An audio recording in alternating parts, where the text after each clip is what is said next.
Hey yo, what's up YouTube? Gecko Girl coming at you with another video.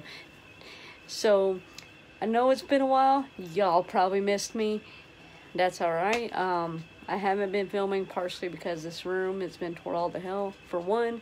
And for two, just been trying to get settled into the new job, get some stuff done, some projects done, some stuff done around the house before school starts back. And I have zero time to do it. So, that being said, I'm going to go through some of the things we have gotten done here in the room so far, and then I'm going to get into this rack versus naturalistic enclosure debate that I touched on in my last video.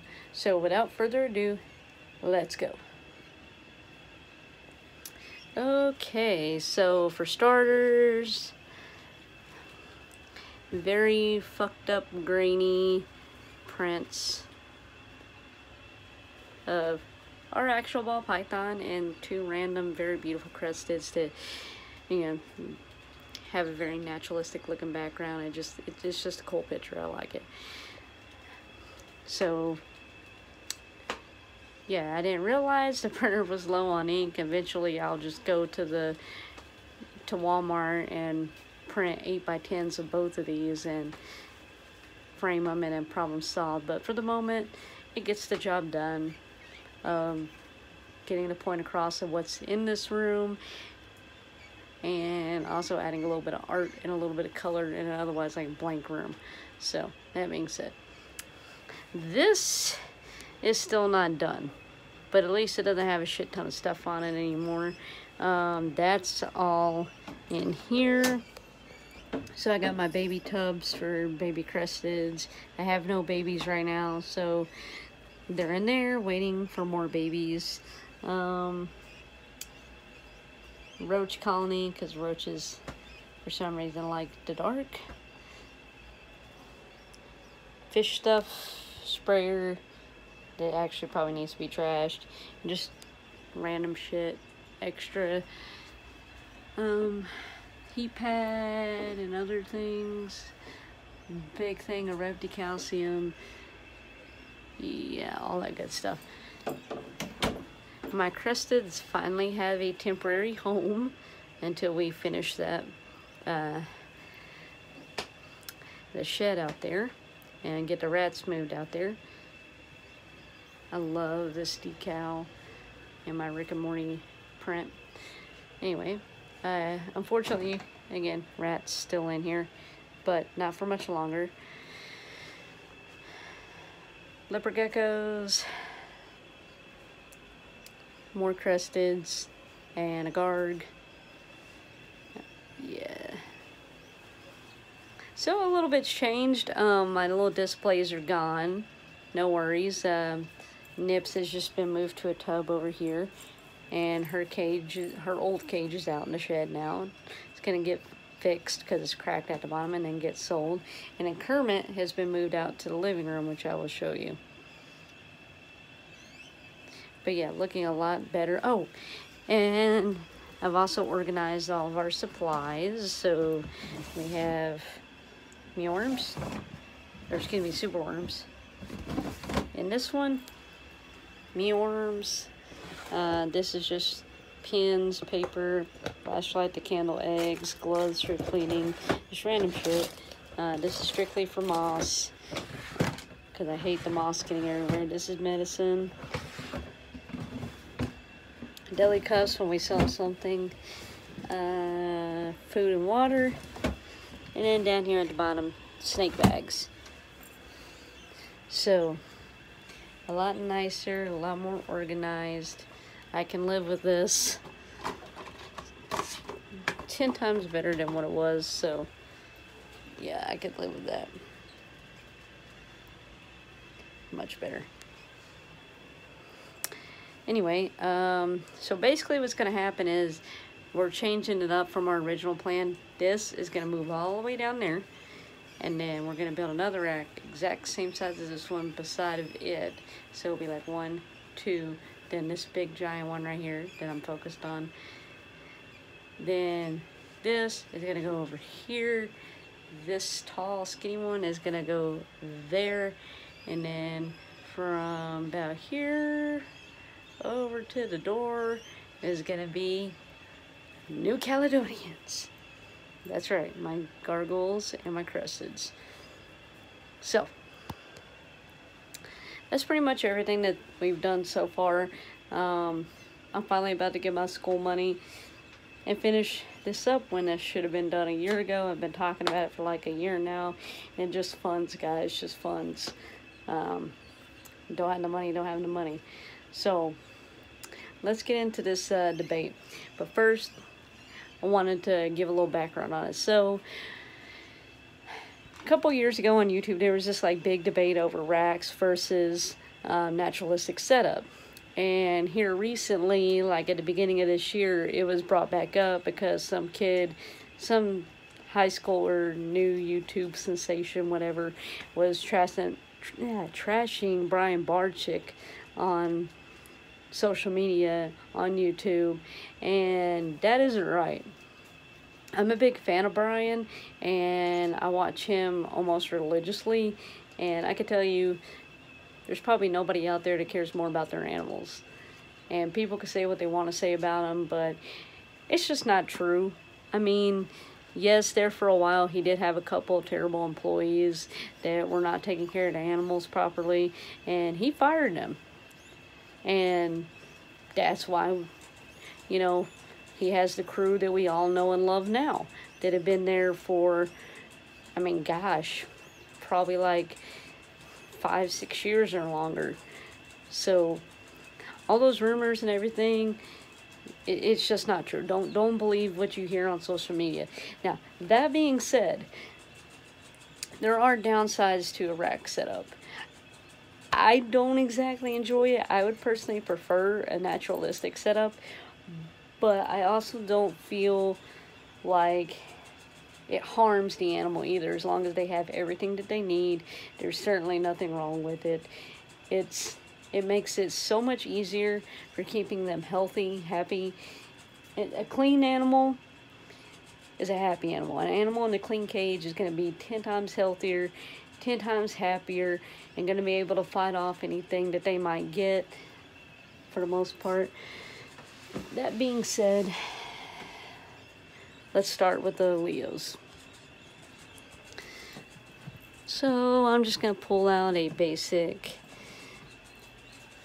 oh, if I could see, as the corn snake. Nope, we don't want him. Here we go. Just going to pull out a basic,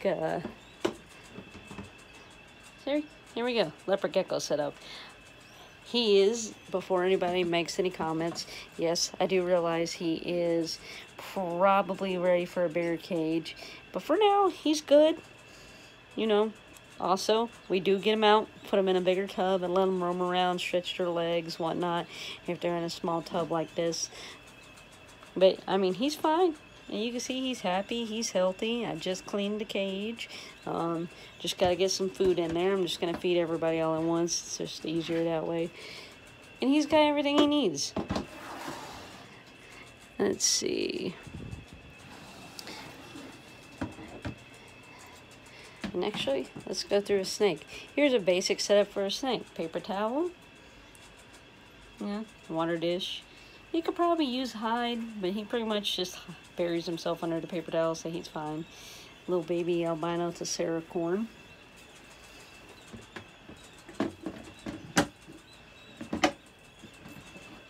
Okay. And this is pretty much how I do a basic New Caledonian setup.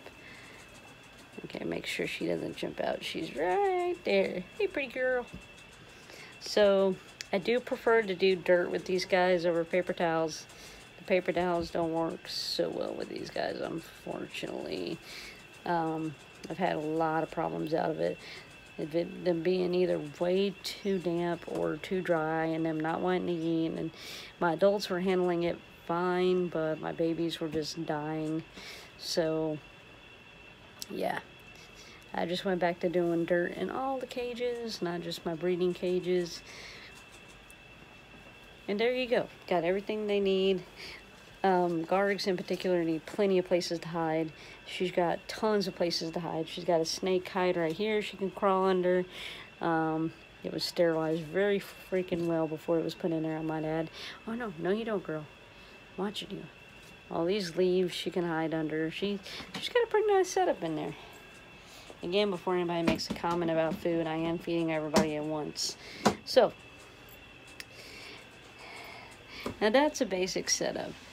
She's got everything she needs. She's got dirt, which will help hold the moisture in there.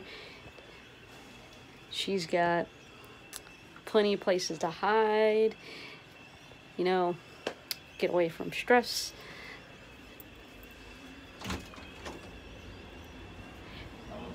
Now let's go look at a naturalistic setup.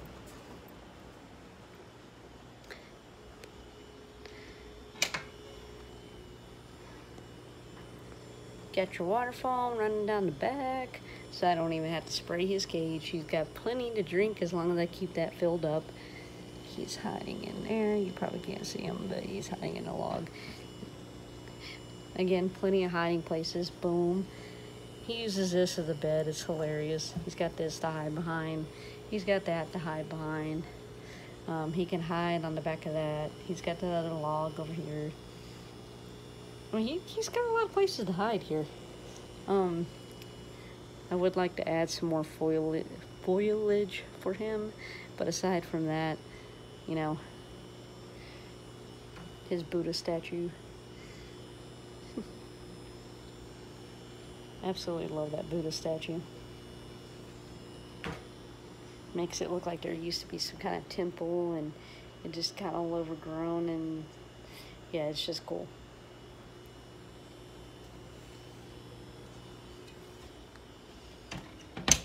And here I have another one. These are both gargoyles, by the way. Some of you might think this looks cluttered. It is not cluttered for a gargoyle. I can't stress the fact that you want as much foliage as possible for these guys. Many hiding places as possible. It makes it more difficult when you're trying to check on them, but in the long run, it's better for the health of the animal, because these guys are a little bit more shy than cresses, or more aggressive, and they also stress way easier, so keep that in mind whenever you get a gargoyle. Keep that in mind when you're doing their setup.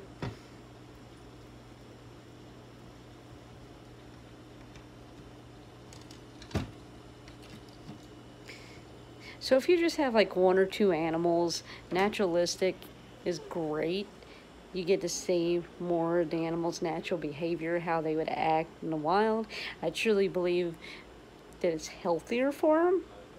It's better for them. I'm a strong believer in animal enrichment as well.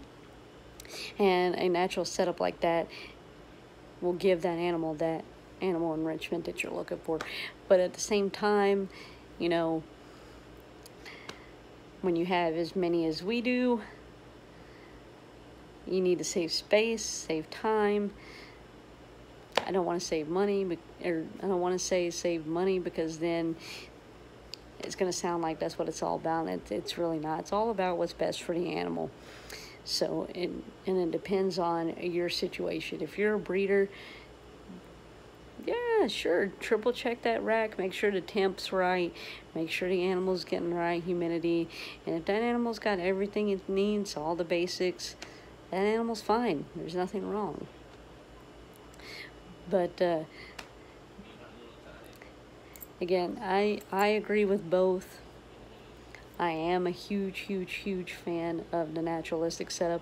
I would prefer a naturalistic setup over a rack setup any day, but at the same time, it's in the best interest of the animal. If a rack system allows me to get the animal's cage clean quicker, and I can just pull out a paper, wad out the paper towel, put a new one down, spray, boom, rinse everything out, done, that's 5 minutes, as opposed to like 10 or 15 sitting there picking, for lack of a better word, shit out of the dirt, and sifting through that dirt, or dumping out all the dirt and putting new dirt and wasting it. So And yes, I do have dirt in my crested cages. They're still pretty easy to clean though, because everything in there is just kind of laying in there, and I can just pick it all up, take it out, run through the dirt real quick. Again, they take like 5 minutes to clean, as opposed to that. Yeah, that. Taking everything apart. Yeah, that, no. Those take forever to clean. You can buy little isopods that will clean the poop and whatnot for you, but aside from that, no. It's all in what's best for the animal. That's what it's all about, is what's best for that animal. And again, if throwing a little, like Brian said, if throwing a little decoration or whatever makes you feel better about it, you know, in like one of your small basic rat cages, go ahead, do it, you know. If putting a little plant in there makes you feel better, go for it. I guarantee you that little leopard gecko's not gonna give a crap about it. As long as he has a place to hide and sleep, a place to get warm, a cool spot to go cool down, has some food, water, clean cage, happy gecko. Cresteds, now you do need plants with them, because again, stress, they need something to hide in. And I feel like I'm repeating myself a lot in this video, but yeah, it's all what's best for that particular animal. So all I can say is, I think it's pathetic that a little kid, a little teenager, I'm not going to name names, decides to trash Brian on YouTube and Facebook to try and get notoriety for himself. I'm sorry, but if you have to do that to get notoriety for yourself, then something's wrong. You're a piece of shit, for lack of better words. And you know, why don't you just work hard and try to earn that right of being a popular YouTuber, rather than trying to get it through the sensationalism of fake rumors and speculation. I mean, at that point, you're no better than the fucking Inquirer. Again, parents, excuse the language, but it's true. At that point, you're no better than a tabloid. Yeah, you get popularity fast, you gain your popularity quick, but what are you really worth in the end? Nothing. Nothing. It took Brian 10 years of doing YouTube, 10 plus years before he actually made his big break on YouTube. A lot of Animal Planet fans knew who he was, but other than that, yeah. So, be patient. Wait for the subscribers, wait for the views. Don't try to get them in shady ways. I've only got 21 subscribers. And you know what? I'm fine with that. I'm not going to try to get more by starting rumors or basically just searching for clickbait. I'm not going to do that. But anyway, that's my rant for today. That wraps up today's video. I promise, I keep saying it over and over again, I still haven't done it. I am going to get to where I am going to film once a week. It should be a lot easier to do so with this new job. I'm crossing my fingers. Hopefully that will help with me getting some more subscribers. We'll see. But yeah, hopefully the future of this channel is bright. I hope you all have had an amazing day, and you know, like, share, subscribe, all those wonderful things. Tell your friends. Go hug your animals, and I will see you in the next video. Gecko Girl, peace out.